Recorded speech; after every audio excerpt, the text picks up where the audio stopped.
వామ్మో ఎండ మామూలుగా లేదబ్బా దంచుడు దంచుతాంది ఓ అర్ధగంట సేపు రోడ్ల మీద తిరిగితే చక్కెర వచ్చి పడేటట్టున్నాం జర పైలముండుండ్రి రేపు హైదరాబాద్ ఎమ్మెల్సీ ఓట్లు బలగం లేకున్నా బీజేపీ పార్టీలు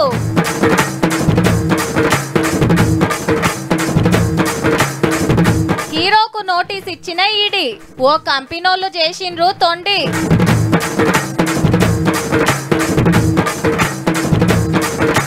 జూన్ 14న గద్దరన్న అవార్డులు ఎన్ని కొట్టుకొస్తారో మన యాక్టర్లు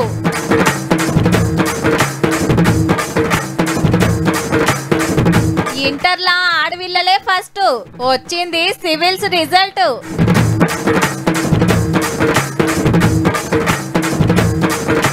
పోలీస్ స్టేషన్ కు వచ్చిన తమ్ముడు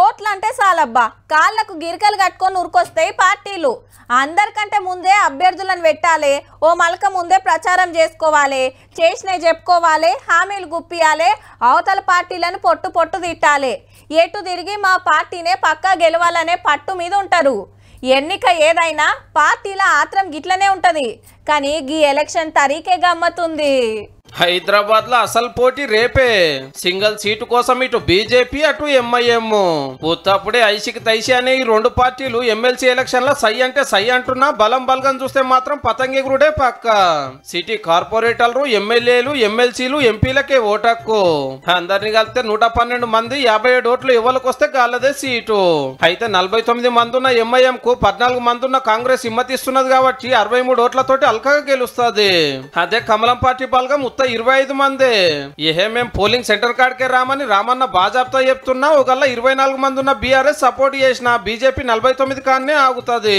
అయినా పోటీ చేసుడే చిత్రం అనిపిస్తున్నదిలే జరి ఇటు చూడండి మా పార్టీకి కాకుండా ఎంఐఎం కోటేస్తే హిందూ ద్రోవులు అవుతారని కాంగ్రెస్ కార్పొరేటర్ ఏరియాలో బ్యానర్లు కట్టారు కమలం కార్యకర్తలు సెంటర్ మంత్రుల కాంచెల్లి స్టేట్ లీడర్ల దాకా అందరి మాట ఇదే మీ డివిజన్ లో 80% హిందువులు ఉన్న విషయాన్ని మీరు గుర్తుంచుకోండి కార్పొరేటర్లకు మీరు ఎంఐఎం కు సపోర్ట్ ప్రయత్నం చేస్తే ఓటింగ్ కు రాకుండా ఉండే ప్రయత్నం చేస్తే మీ డివిజన్లలో హిందువులు మాత్రం నెక్స్ట్ ఎన్నికల్లో మిమ్మల్ని ఓడగొట్టడం ఖాయం చెల్ బలం లేని కాడ పోటీ చేసుడేంది ఇట్లా ధమ్కిలిచ్చుడేందని కాంగ్రెస్ పార్టీ వాళ్ళు రివర్స్ అరుచుకుంటున్నారు 50 ఓట్ల అబ్సల్యూట్ మెజార్టీ తోటి ఉన్నటువంటి ఎంఐఎం గెలుస్తుంటే 24 ఓట్ల బీజేపీ పోటీ చేస్తూ హిందువులైన ఓట్లు వేయాలని రెచ్చగొడితే ఏమర్థం ఉన్నది ఇందులో హోగల్లా ఏళ్ళకి ఇంకా అంటించుకోకుండా తప్పేనట ఆ ఎలక్షన్ మనం పూర్తిగా బాయ్కాట్ చేద్దాం మనం అడుగు పెట్టేది లేదు కౌన్సిల్ కు పోయేది లేదు అడుగు పెట్టేది లేదు ఓటు వేసేది లేదు ఎన్నికలను బహిష్కరించినా కూడా ఇండైరెక్ట్ గా ఎంఐఎం పార్టీ సపోర్ట్ చేసినట్టే అంటే ఓటక్కున్నోళ్ళంతా పోలింగ్ సెంటర్ కు రావాల్సిందే వచ్చిన వాళ్ళు ఏ పార్టీ వాళ్ళైనా బీజేపీకి ఓటేయవలసిందే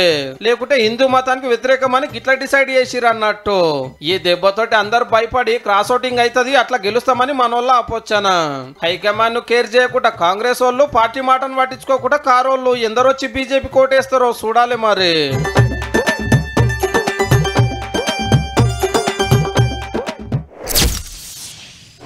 పబ్లిక్ లో పతారా ఉంటే చాలు మా కంపెనీకి ప్రమోషన్ చేయమని యాడ్ తీయాలని ఎగబడుతుంటారు కంపెనీళ్ళు ఇక సినిమా యాక్టర్లు సెలబ్రిటీలకైతే లెక్కే లేదు వాళ్ళు ఎప్పుడెప్పుడు డేట్లు ఇస్తారా అని ఎదురు చూస్తుంటారు సినిమా అయితే నెలల కమానం తీయాలి అదే యాడ్ అయితే బుత్తంతసేపు 2-3 డైలాగులు చెప్తే అయిపోయే కోట్ల రూపాయలు కోటు జేబులో పడతాయని యాక్టర్లు సుతా సై అంటారు ఇప్పుడు గీ ముచ్చట దేనికంటే కండ్లున్నోడు ముందు మాత్రమే చూస్తాడు దిమాకున్నోడు దునియా మొత్తం చూస్తాడని ఒక సినిమాలో మహేష్ బాబు ఖతర్నాక్ డైలాగు కానీ బయట గట్ల చూడనందుకే సినిమా శ్రీమంతుడికి ఈడీ నోటీసులు అందినాయి సోమవారం నాడు ఇంటర్వ్యూకు రమ్మని కేసు ఏందంటే సురానా సాయి సూర్య రియల్ ఎస్టేట్ కంపెనీలు మోసం చేసినాయని ఈడీ చెకింగ్లు నడిచే కదా మొన్న ఒకటే ప్లాట్ 3-4 కమ్మిరట కొందరు కాడ పైసలు తీసుకొని రిజిస్ట్రేషన్ చేయలేదట బ్యాంకుల కాడ లోన్లు తీసుకొని 1000 కోట్లకు కొట్టిరట ఓనర్ల ఇండ్లు ఆఫీసులు పునుకులాడితే బ్లాక్ మనీ బయటపడ్డది కమాయించిన ఆస్తుల కాగితాలు దొరికినాయి ఆల్రెడీ సిబిఐ కేసు గిన నడుస్తున్నది ఎప్పటిసందో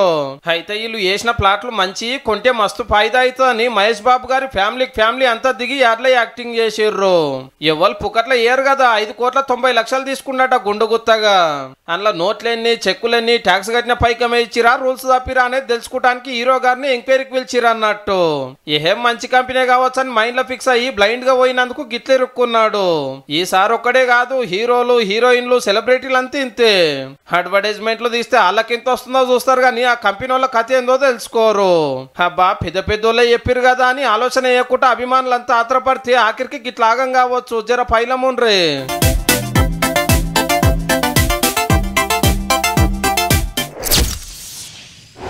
మా హీరో అడుగు పెట్టిందంటే బాక్స్ ఆఫీసులో షేక్ కావాల్సిందే. మా హీరో లైన్లకు వచ్చిందంటే పాత రికార్డులు పర్రం కావాల్సిందే, 100 కోట్లు కుమ్మాల్సిందే. గా డైరెక్టర్ సినిమా వచ్చిందంటే హిట్టు పక్క. గా నిర్మాత పైసలు పెట్టిందంటే కథ మంచిగుంటుందిరా. ఇగో గిట్లా మాట్లాడుకుంటారు అభిమానులు. టాకీస్ల సీటీలు సప్పట్లు కొడుతుంటే మురిసిపోతుంటారు యాక్టింగ్ చేసిన వాళ్ళు. అంతకంటే ఎక్కువ సంబురపడేది అవార్డులతోటే. జూన్ 14 నాడు గదరన్న సినిమా అవార్డులు పంచుడు ఫిక్స్ అయింది. పలానా సినిమాలో నేను మస్తు యాక్టింగ్ చేసిన, మా సినిమా సూపర్ ఉంది, డాన్సులు ఇరగదీసిన, పాట సూపర్ వాడినా, మ్యూజిక్ దంచి కొట్టినా అని 1248 మంది దరఖాస్తు పెట్టుకుర్రు అవార్డుల కోసం. 15 మంది కమిటీ మెంబర్లు కూకొని ఎవల పంతనం ఏందో చూసి ఫైనల్ చేస్తారన్నట్టు. తెలంగాణ వచ్చినాక సినిమాలకు అవార్డులు పంచుడు ఇదే ఫస్ట్ కాబట్టి మంత్రులు బట్టి సారు, కోమటిరెడ్డి సారు ముంగట పడి నడిపిస్తుండ్రు కార్యాన్ని. ప్రపంచంలో కూడా ఎంత పెద్ద ఎత్తున సినిమా అవార్డులు చేసుకుంటారో అంతకంటే గొప్పగా హైదరాబాద్ నగరంలో చేయాలనేటువంటి ఆలోచనతోనే మన హీరోలు పైడి జయరాజు, కత్తి కాంతారావు సార్ల పేరు మీద ఇచ్చుడు మంచిగానే ఉంది కానీ గదరన్న అవార్డు సినిమాలకు ఇచ్చుడేందని కొందరు మెస్తలేరు కదా. తెలంగాణ ఉద్యమం వరకు పేద ప్రజల కోసం పోరాటం చేసిన వ్యక్తి కాబట్టి ఎవరైనా విమర్శలు చిన్న చిన్నవి వచ్చినా వారి పేరు నెలకొల్పాలని ఒక నిర్ణయం తీసుకున్నాం మేము. దిల్ రాజు సార్ ఏమో తెలంగాణ సినిమా కంపెనీ పెబ్బ అయితే జయసుధ మేడం ఈ అవార్డుల కమిటీకి పెబ్బ. నిజాయితీగా మీ జ్యూరీ మెంబర్స్ సెలెక్ట్ చేసిన సినిమాలకి అవార్డ్స్ వచ్చేలాగా ప్లాన్ చేద్దాం. పెద్ద టాస్క్ ఇది, ఛాలెంజింగ్. ఇన్ని సినిమాలు చూడడం, బెస్ట్ ఆఫ్ బెస్ట్ మేము సెలెక్ట్ చేస్తాము. తప్పకుండా అందరికీ మాకు మంచి పేరు రావాలి. ఉత్తమ హీరోలు, హీరోయిన్లు, విలన్లు, డాన్సర్లు, ఫైట్ మాస్టర్లు, మ్యూజిక్ డైరెక్టర్లు, పాటగాళ్ళు ఎవరైతారో గానీ అందులో మన తెలంగాణ వాళ్ళు ఎక్కువ ఉండేటట్టు చూడురి సార్లు.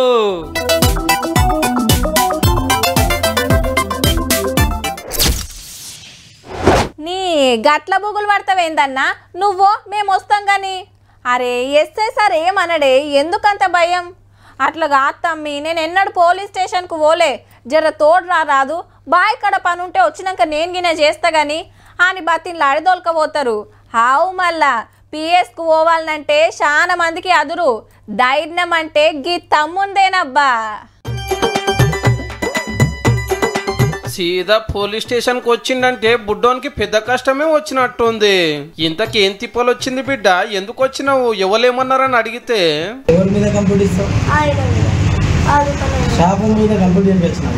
అగనట జాతరలో కొన్న ఈ బొమ్మ హెలికాప్టర్ మీదికి ఎగురుతలేదని కేసు పెడతానికి వచ్చిందట అమ్మినోళ్ళ మీద. 3 కలర్లు చేంజ్ చేసి సార్, ఇంకోసారి రాకన్నారు సార్. ఎందుకు తీసుకున్నావు? 300 సార్. ఇప్పుడు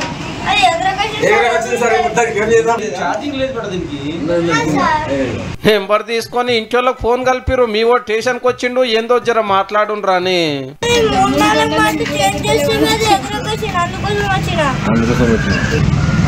నాకు కొత్త బొమ్మ ఇప్పించినాకనే ఓ తను జిజ్జు చేసిండు.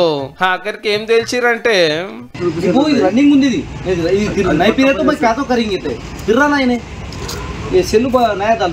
సంగారెడ్డి జిల్లా కంకిల వినయ్ రెడ్డి అనే తమ్ముడు గింత ధైర్యం చేసినట్టే తారీఫ్ చేయవలసిందే.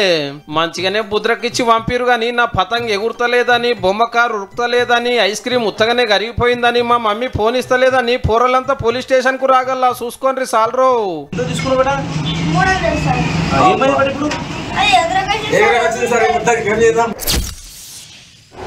రాత్రి పోరలకు చక్కగా నిద్ర పట్టిందో లేదో, పొద్దుగా లేచి కొందరు ఇంటర్నెట్ సెంటర్లో కురికితే కొందరు హాల్ టికెట్లు, ఫోన్లు పట్టుకొని కూర్చున్నారు.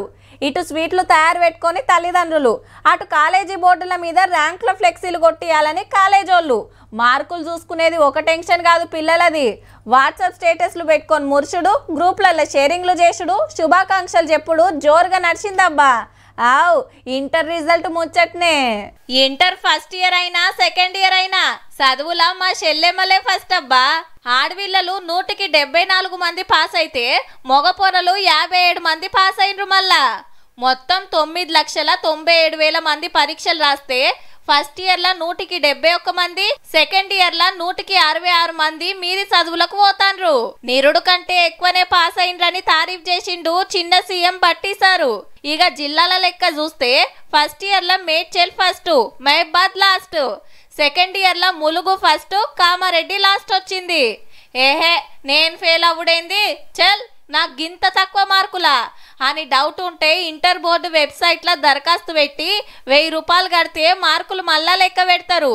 ఇంకో 600 ఇస్తే రీవెరిఫికేషన్. అప్లికేషన్ పెడతానికి 6 రోజుల టైము. నీ అవ్వ నేను గంత మంచిగా చదివినా ఫెయిల్ అయినా ఇంటోళ్ళు తిట్టబట్టిరి, దోస్తుల ముంగట ఇజ్జత్ వాయే అని నారాజ్ కాకుండ్రి. వచ్చే నెల 22వ తారీఖు సంధి సప్లిమెంటరీ పరీక్షలు పెడతారు. ఇంకింత గట్టిగా చదివితిరా అంటే అల్కగా బయటపడతారు తీర్రి. ఇంటర్ల పాస్ అయి డిగ్రీలు బీటెక్లకు పోతోళ్లకు మళ్ళా ఎగ్జామ్ రాస్తోళ్లకు అందరికి ఆల్ ది బెస్ట్.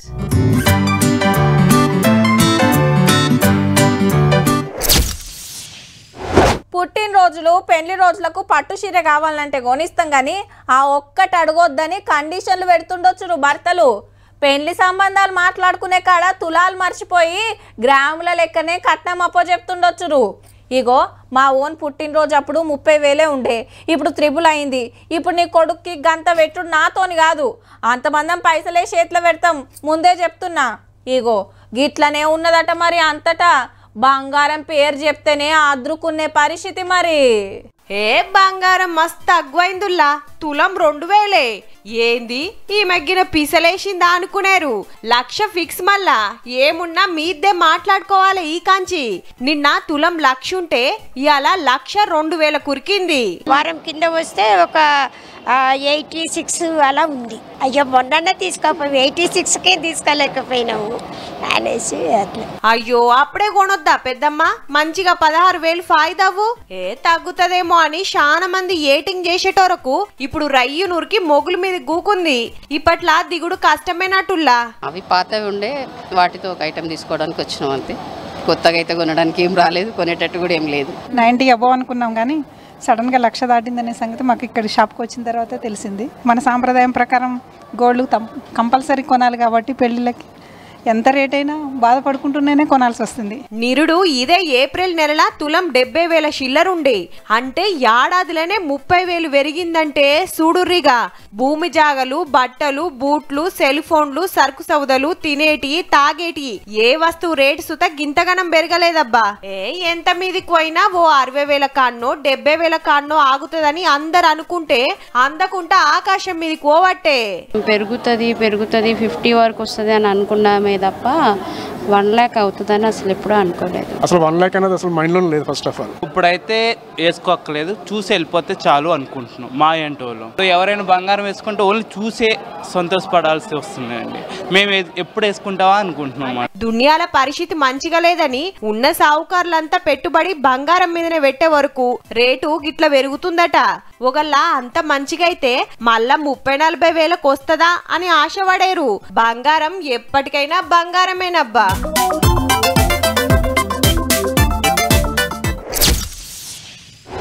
ఏదన్నా ఆపతి పని పడి ఇంత సాయానికి ఏ లీడర్ కాడకన్నా పోతే అరే ఎన్ని మాటలు చెప్పాలి, ఇట్లా ఊకుకే రావద్దని, పైసలు అంటే ఏడ్కెళ్ళేవాళ్ళనయా అని ఇసిరిచ్చేటోళ్ళు కొందరు.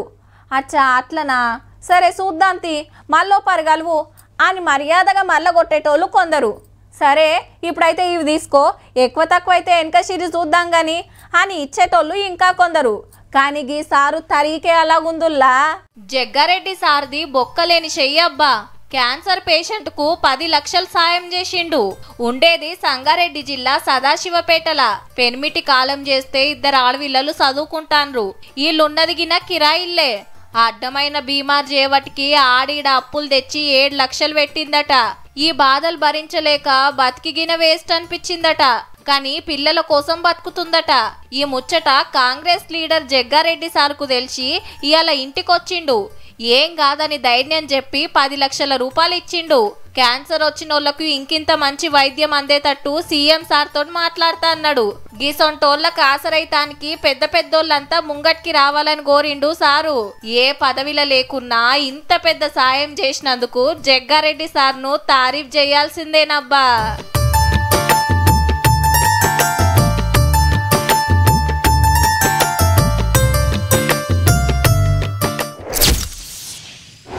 యూనియన్ పబ్లిక్ సర్వీస్ కమిషన్ నిర్వహించిన సివిల్ సర్వీసెస్ పరీక్షల తుది ఫలితాలు ఇవాళ ప్రకటించింది.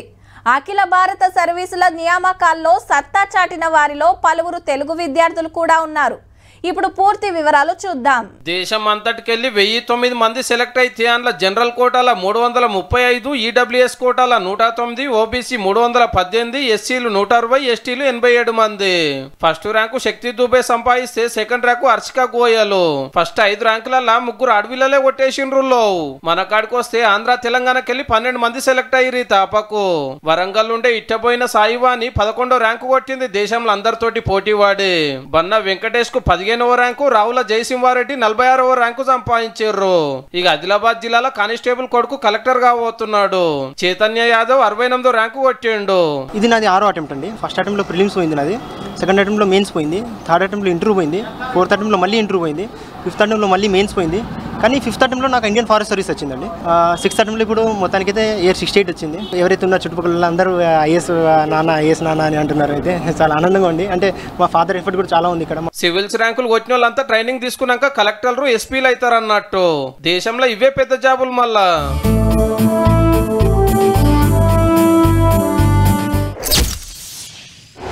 మన ఇంటికి రాక ఎవరైనా చుట్టాలు వస్తే ఎట్లుంటది? బస్సు దిగక ముందే బస్ స్టాండ్ కాడ ఎదురు చూస్తుంటారు. రాగానే ఎదుర్కొని ఇంటికి దొలకపోయి కాళ్ళకు నీళ్ళిచ్చి ఇంట్లోకి తీసుకుపోతారు. ఇక మటను, చికెను, చేపలు ఏదంటే అది వండుతుంది అమ్మ. తాగేటోళ్ళు అయితే ఇంత కళ్ళు బొట్టు సుతాదేస్తారు అనుకోండి. అదేరే ముచ్చట. ఊళ్ళో చూడాల్సిన జాగాలు ఏమున్నాయో అన్నీ చూపిస్తుంటారు. అట్లనే ఓ పెద్ద చుట్టం వచ్చిండు దేశానికి. ఏడేడ తిరిగిండు, ఏమేం చేసిండో మొత్తం అరుచుకుందాం పాన్రి. రాజస్థాన్ రాష్ట్రం జైపూర్ అంబర్కోట అందాలు చూస్తానికి అమెరికా చిన్న అధ్యక్షుడు జేడీ వాన్స్ సార్ ఇంటోళ్లతో కలిసి వస్తే ఎర్రగొంగళ్ళు బారిసి వెల్కమ్ చెప్పింది అక్కడి సర్కారు. ఇటు కళాకారుల ఆటలు, అటు ఏనుగంబారీల విన్యాసాలు చూసుకుంటే చిన్న మురిపం కాదు పిల్లలది. ఆ కోటంతా కలెదిరుక్కుంటూ చూసిర్రు ఇద్దరాలు మొగలు పిల్లలు. పెద్ద సుట్టమాయనని సీఎం భజన్లాల్ శర్మ సార్ ఇంటామెతో కలిసి వచ్చి పువ్వుల గుర్తిచ్చి స్వాగతం పలికిండు. మాపటిలి సర్కార్తోని బిజినెస్ మ్యాన్లతో చర్చలు నడిచినాయి. రెండు దేశాల నడుమ సుట్టీర్కం గట్టిగా కావాలని కోరుకుంటట అమెరికా అధ్యక్షుడు Trump sir Suta. President Trump rejects these failed ideas. He wants America to grow. He wants India to grow. ఇక రేపు ఆగ్రాలో తాజ్మహల్ అందాలు చూస్తానికి పోతారు ఇంటోళ్ళంతా. చూసిండ్రు కదా. ఇక ఇయాటి తీన్మార్ వార్తలు ఉంటే మళ్ళా నమస్తే.